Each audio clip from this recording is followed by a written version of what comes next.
Siapa yang skip video ni, jujur saya beritahu, dia antara orang yang paling super paling rugi sangat-sangat. Wih, sebab apa tu Ustaz? Sebab ada satu amalan. Siapa yang buat amalan ni, insya-Allah Nabi pimpin tangan dia. Saya ulang sekali lagi. Nabi pimpin tangan dia masuk dalam syurga. Wih, amalan apa ni Ustaz? Sampai Nabi pimpin tangan masuk ke syurga. Amalan apa Ustaz? Relax lah dulu. Amalan dia simple je. Tapi sebelum tu, tekanlah butang share, butang repost, copy link masuk dalam grup, sebar ke sebanyak yang mungkin. Bagi dekat adik-beradik kita, bagi kat kawan-kawan kita. Amboi, nak Nabi pimpin tangan dia seorang masuk dalam syurga, orang lain pun nak juga. Okey, dah share dah. Dah sebarkan dah. Mantap. Sabda Nabi SAW. Nabi kata apa?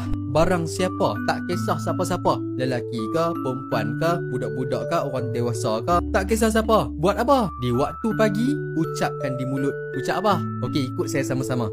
Raditu billahi rabba. Ikut sama-sama. Raditu billahi rabba, wa bil islami dina, wa bi Muhammadin nabiyya.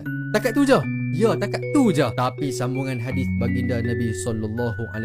Oh, yang ni hadis yang sahih tau. Jangan risau. Sambungan hadis Nabi kata apa? Siapa yang baca raditu billahi rabba yang tadi tu, aku jamin akan pimpin tangan dia masuk ke dalam syurga. Hui, rugi siapa yang tak baca zikir ni. Zikir kah? Doa kan? Tak kisahlah. Yang penting setiap pagi baca. Cuma jangan salah faham. Janganlah kita ni tak semayang, tiba-tiba kita baca yang tu, kita ingat kita boleh masuk dalam syurga.